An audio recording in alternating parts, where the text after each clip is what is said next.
perform the contract. ஒப்பந்தத்தை யாரெல்லாம் நிறைவேற்றலாம் அப்படின்னு சொல்லி நம்ம பார்க்கலாம். First one, ப்ராமிசர் himself. அந்த வாக்குறுதி அளித்தவரால் மட்டும் என்ன பண்ணலாம், அந்த ஒப்பந்தத்தை வந்து நிறைவேற்றலாம். சரிங்களா? ப்ராமிசர் ஹிம்செல்ஃப், வாக்குறுதி அளித்தவரால். சரிங்களா? பாருங்க, அண்டர் பாரா 1 to section 40 அதன்படி it is laid down that where it appears from the nature of the contract, the intention of the parties, that any promisee contained in it must be performed by the promiser himself or by his legal representatives.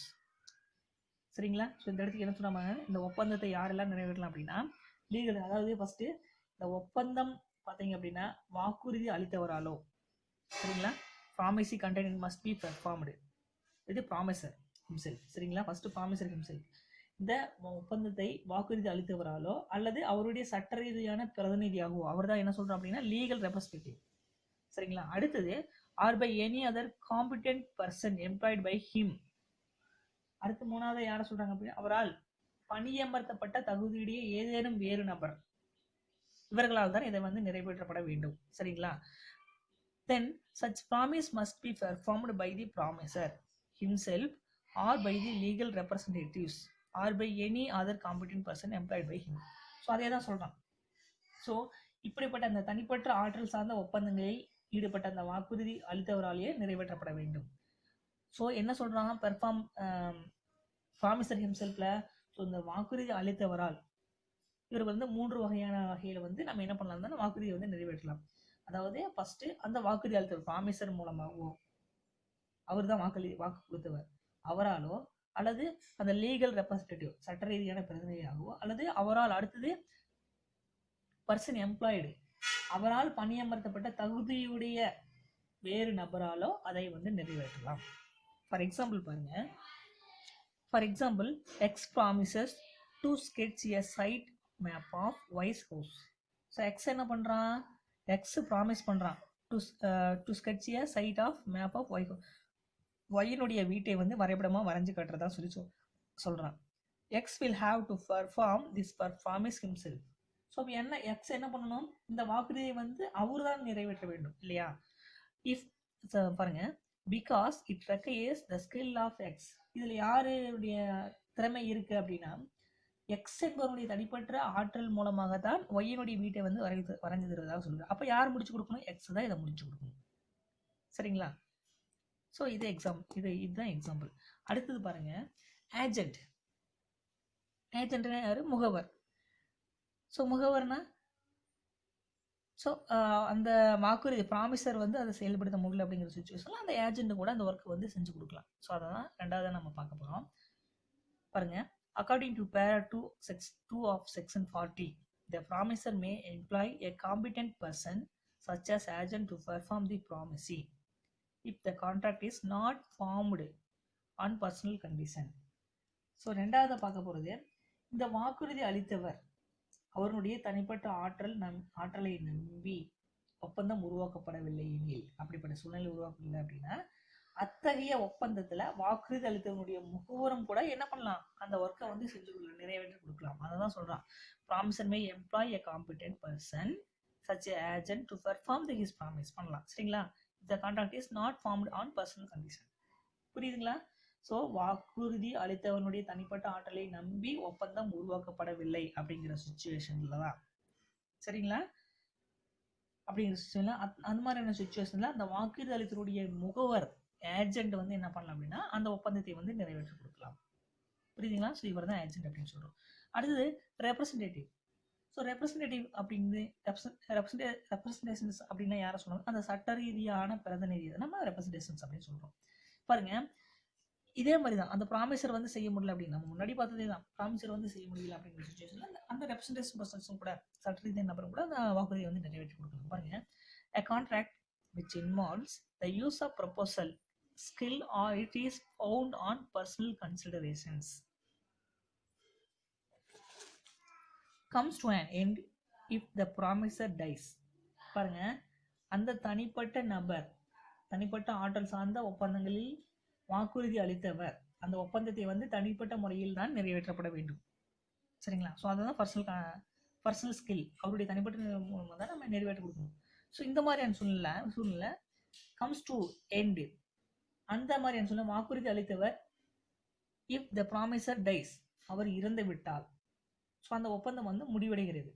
பாருங்க, இருப்பினும் of course in case of other contracts the legal representatives of a deceased promisor are bound to perform it as provided in para 2 of section 37. So இருப்பினும் அந்த தனிப்பட்ட ஆற்றலை நம்பியில்லாத ஒப்பந்தங்களை பொறுத்த வரைக்கும், சரிங்களா, வாக்குறுதி அளித்தவனுடைய சட்ட ரீதியான வாரிசுதாரர் அவரது மறைவிற்கு பிறகு அதை நிறைவேற்றி கொடுக்கலாம். சரிங்களா, சட்ட ரீதியான அந்த வாரிசுதாரர் தான் என்ன பண்ணலாம், அவருடைய மறைவிற்கு பிறகு அவர் நிறைவேற்றி கொடுக்கலாம். புரியுதுங்களா? ஸோ அதாவது ஒரு ப்ராமிஸ் பண்ணியிருக்காரு, அதை செஞ்சு கொடுக்கறதா சொல்றாரு, ஆனா அவர் செஞ்சு கொடுக்கறதுக்கு முன்னாடி அவர் இறந்துடுறாரு.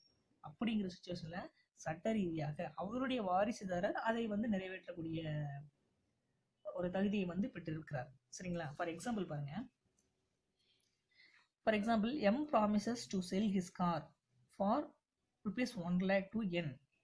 எம் என்ன பண்றான், என்னுக்கு வந்து அவருடைய காரை வந்து ₹1,00,000 விற்கிறதா சொல்றாங்க. ஆஃப்டர் எ வீக், ஒரு வாரத்துக்கு அப்புறம் விற்கிறதா சொல்லியிருக்காங்க, 2 பேர் பேசியிருக்காங்க. ஆனால் இதற்குரிய but M dies after 5 days, 5 நாளுக்கு அப்புறம் எம் என்ன பண்ணிடுறான், எம் என்ன ஆயிடுறான், டைஸ், இறந்துடுறான்.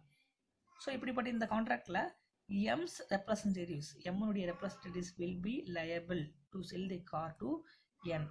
ஸோ எம் என்ன பண்ணுவான், என்னுக்கு வந்து பொறுப்புடையவராக இருக்கிறார். எப்போ, and N will be liable to pay ₹1 lakh to M's representative. So இப்போ இந்த மாதிரியான சுச்சுவேஷன்ல என் என்ன பண்ணணும், என் என்ன பண்றாரு அப்படின்னா அந்த காரை வந்து வாங்குறதுக்கான தகுதியை வந்து பெறுகிறார். எப்படி, த்ரூ எம்மனுடைய சன்.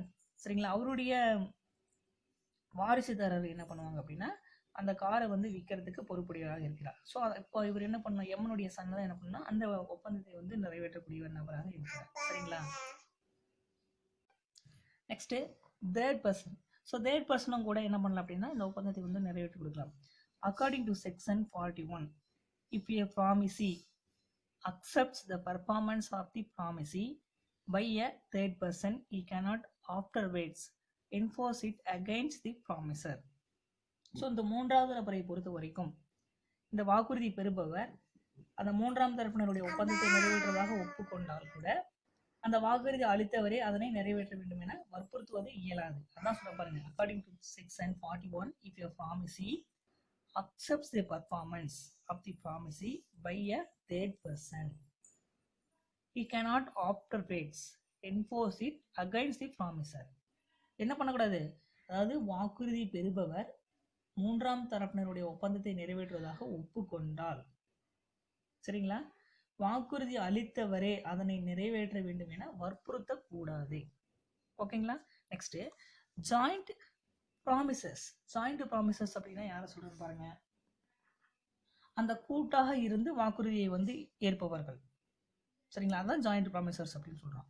அதுல first one, devolution of joint liabilities. அந்த கூட்டு பொறுப்புகளுடைய ஒப்படைப்பின்படி பாருங்க, செக்ஷன் 42 படி, section 42 of Indian contract act lays down that when 2 or more persons have made a joint promisee, ஓகேங்களா, then unless a contrary intention appears in the contract, all such persons during their joint lives and after the death of the last surveyor, representatives of all jointly must fulfill the promisee.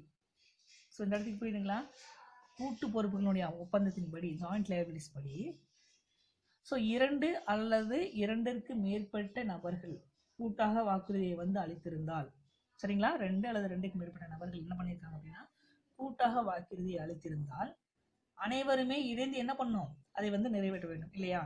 அப்படி ஏதேனும் ஒரு கூட்டுறுதி வாக்குறுதி அளித்தவர்களில் ஏதேனும் ஒருவர் இறந்து விட்டால் அவருடைய வாரிசுதாரரும் பிற உயிருள்ள கூட்டு வாக்குறுதி கொடுத்தாங்க இல்லையா, அவர்கள் அளித்தவரும் சேர்ந்து அந்த ஒப்பந்தத்தை வந்து நிறைவேற்றப்படுது. உங்களுக்கு புரிஞ்சுக்கணும் நினைக்கிறேன். சரிங்களா? ஸோ கூட்டா ஒரு 4 பேர் சேர்ந்து ஒரு வாக்குறுதியை வந்து நிறைவேற்றுவதற்காக வாக்குறுதியை அளிச்சிருக்காங்க.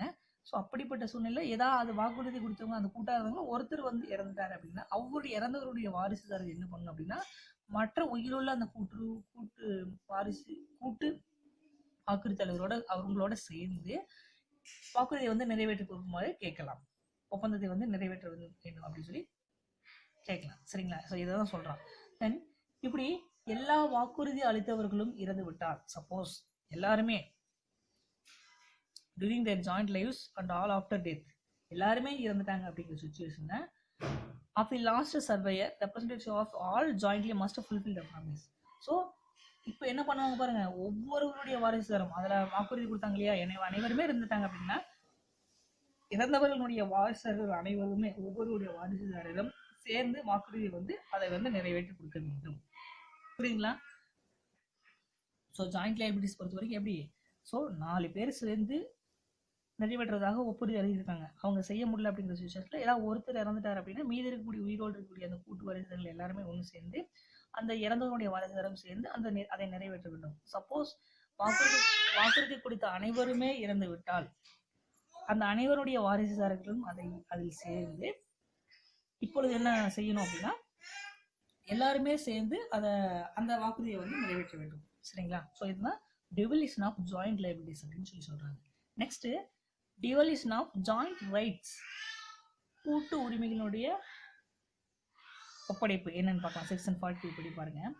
when a person has made a promise to 2 or more persons jointly, then unless there is a contract to the contrary, the right to claim performance rests as between him and them with them during their joint lives and after the death of them with representatives of such deceased person jointly with the surveyors and after the death of last surveyor with the representatives of all jointly. அடுத்தது என்ன சொல்றேன்னா, இந்த பல நபர்கள் கூட்டாக ஒரு நபரிடம் வந்து வாக்குறுதி ஒன்றை பெறும் பொழுது, நல்லா கவனிங்க, பல நபர்கள் கூட்டாக ஒரு நபரிடமிருந்து வாக்குறுதியை வந்து ஒன்றை பெற்றுக் கொள்ளும்போது அனைவருமே வந்து வாக்குறுதியை நிறைவேற்ற வேண்டும் என்று கோரும் உரிமை வந்து உண்டு, எல்லாருக்குமே இருக்கு. சரிங்களா? So when a person has made a promise 2 or more persons jointly, then unless there is a contract to the contrary, the right to claim performance of rests as between him and them with them during their joint lives. So அப்படி அவ்வாறு அந்த வாக்குறுதியை வந்து நிறைவேற்றும் என்று கோரும் உரிமை உண்டு. ஸோ இப்படிப்பட்ட சொல்லுங்க, ஏதேனும் ஒரு கூட்டு வாக்குறுதி பெற்றவர், கூட்டு வாக்குறுதியை வந்து பெற்றவர் இறந்து விட்டால் after the death of them with representatives of the such deceased person jointly with surveyors. So அந்த கூட்டு வாக்குறுதி பெற்றவர் இறந்து விட்டால் அவரது வாரிசுதாரரும் பிற உயிருள்ள கூட்டு வாரிசுதாரரும் வாக்குறுதியை பெற்றவரும் சேர்ந்து ஒப்பந்தத்தை வந்து நிறைவேற்ற வேண்டும் என கோரலாம். சரிங்களா? and after the death of the last surveyor with the representatives of all jointly. So இப்படி கூட்டாக வாக்குறுதி பெற்ற அனைவருமே இறந்து விட்டால் ஒவ்வொருவருடைய வாரிசுதாரரும் சேர்ந்து வாக்குறுதியை வந்து நிறைவேற்ற வேண்டும் என கோரிக்கை விடுக்கலாம்.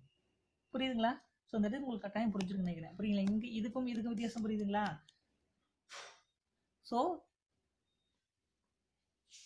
டிவல்யூஷன் ஆஃப் ஜாயிண்ட் ரைட்ஸ் என்ன சொல்றாங்க, அதாவது பல நபர்கள் கூட்டாக ஒரு நபரிடமிருந்து வாக்குறுதி ஒன்றை பெறும் பொழுது, நல்லா ஞாபகம் வச்சுக்கோங்க, அனைவருமே இணைந்து அவ்வாக்குறுதியை வந்து நிறைவேற்ற வேண்டும் என்று கோரும் உரிமை வந்து அனைவருக்குமே உண்டு. இதுல ஏதேனும் ஒரு கூட்டு வாக்குறுதியை வந்து பெற்றவர் இறந்து விட்டால் அவருடைய வாரிசுதாரர் பிற உயிருள்ள கூட்டு வாரிசுதாரரும் வாக்குறுதி பெற்றவரும் சேர்ந்து ஒப்பந்தத்தை நிறைவேற்ற வேண்டும் என கோரிக்கை விடுக்கலாம். சப்போஸ் கூட்டாக வாக்குறுதி பெற்ற அனைவருமே இறந்து விட்டால் ஒவ்வொருவருடைய வாரிசுதாரரும் சேர்ந்து வாக்குறுதியை வந்து நிறைவேற்ற வேண்டும். புரியுதுங்க? ஸோ இதுக்கு ஆப்போசிட் அப்படியே புரியுதுங்களா? நெக்ஸ்ட் பாருங்க, time and place performance of promising. அடுத்தது இந்த வாக்குறுதியை வந்து நிறைவேற்றுவதனுடைய நேரமும் இடமும் எது அப்படின்னா, it is only the promisee for whom the contract is performed. only the promisee can demand the performance of the promisee under the contract. இந்த ஒப்பந்ததாரர்கள் இருக்காங்க பார்த்தீங்களா, ஒப்பந்ததாரர்களுக்கு இடையே அந்த உடன்படிக்கையை பொறுத்து தான் ஒப்பந்தத்தினுடைய நிறைவேற்றத்தினுடைய நேரமும் இடமும் அமைகின்றன. சரிங்களா? It is only the promisee for whom the contract is performed. Only the performance can be demand the performance of the promise under the contract. பாருங்க, ஃபார் எக்ஸாம்பிள் பாருங்க, இந்த இடத்துக்கு உங்களுக்கு புரியும். X promises y to pay Z 10,000. X என்ன பண்றான்? X promises Y கிட்ட promise பண்றான் டு பே ஜெட். எக்ஸ் வந்து ஜெட்டுக்கு 10,000 ரூபாய் பணம் கொடுக்குறதா சொல்றான். யார்கிட்ட ப்ராமிஸ் பண்றான்? ஒய் கிட்ட கேட்கறான். இப்போ X does not pay the sum of Z. X என்ன பண்ணல? ஜெட்டுக்கு பணம் கொடுக்கல. Here Z cannot bind X for the payment. So இன்னும் பணம் வாங்கல. இப்படிப்பட்ட சூழ்நிலையில் என்ன பண்ணலாம்? It is only promise Y who can enforce the promise against the promisor X. இப்போ என்ன பண்ணலாம்? ஒய் கிட்ட தானே எக்ஸ் வந்து ப்ராமிஸ் பண்ணுறான், எக்ஸ் வந்து ஜெட்டுக்கு பணம் கொடுக்குறதா சொல்லி. இப்போ ஒய் போய் கேட்கலாம், நீங்கள் தானே என்கிட்ட ப்ராமிஸ் பண்ணீங்க எக்ஸ் ஜெட்டுக்கு வந்து பணம் கொடுக்குறதா சொல்லி, இப்போ கொடுங்க. அந்த நிறைவேற்றத்தை வந்து அந்த தொகையை வந்து கொடுக்கும்படி போய் கேட்கலாம். சரிங்களா? ஸோ இதுதான் அந்த time and place for the performance of promise அப்படின்னு சொல்லி சொல்கிறோம். சரிங்களா? ஸோ இந்த இடத்துக்கு புரியுதுங்களா? ஸோ இந்த இடத்துக்கு ஒய் அப்படிங்கிறவங்க இல்லை அப்படின்னா ஒன்றுமே பண்ண முடியாது இல்லைங்களா? ஸோ அந்த ப்ராமிஸை வந்து நிறைவேற்ற முடியாது. ஆனால் ஒய் கிட்ட ப்ராமிஸ் வந்து எக்ஸ் பண்ணினதுனால ஒய் போயிட்டு அவன் எக்ஸ் கிட்ட கேட்டு அந்த பணத்தை வந்து வாங்கி கொடுக்கறதுக்கான தகுதியை வந்து பெறுகிறார். சரிங்களா? பாருங்க, of course there are certain special cases where a third party can enforce a promise though he is not a party to the contract. சாதாரணமாக பார்த்தீங்க அப்படின்னா, அந்த மூன்றாம் நபர் ஒருவனுடைய பயனுக்காக ஒப்பந்தம் செய்யப்பட்டு இருந்தால் அம்மூன்றாம் நபர் ஒப்பந்தத்தை நிறைவேற்றுமாறு கோர முடியாது. சரிங்களா? பாருங்க, for example in respect of trust, marriage settlement etcetera. So இந்த மாதிரியான சூழ்நிலையிலாம் இருக்கலாம். பாருங்க, in case of death of promisee the representative appointed by him can ask for the performance of the promisee under a contract. So இப்படி சில சூழ்நிலைகளில் ஒப்பந்தத்திற்கு அயலார் கூட அதனை வந்து கோரக்கூடிய உரிமையை வந்து பெறுகிறார். சரிங்களா? அயலார் தேர்ட் பர்சன். அப்போ வாக்குறுதியை வழங்குபவர் இறந்து விட்டால் ஒப்பந்தத்தை வந்து நிறைவேற்ற அவரால் நியமிக்கப்பட்ட அந்த சட்ட பிரதிநிதியிடம் வாக்குறுதியை வந்து நிறைவேற்ற கோரலாம். ஸோ அதான் சொல்லலாம், in case of death of promisee the representative appointed by him can ask for the performance of promisee under a contract. So புரியுங்களா? வாக்குறுதியை வந்து வழங்குபவர் இறந்து விட்டால், சரிங்களா, ஒப்பந்தத்தை நிறைவேற்ற அவரால் நியமிக்கப்பட்ட பிரதிநிதியிடம் அந்த வாக்குறுதியை வந்து நிறைவேற்றுமாறு கோரலாம். சரிங்களா?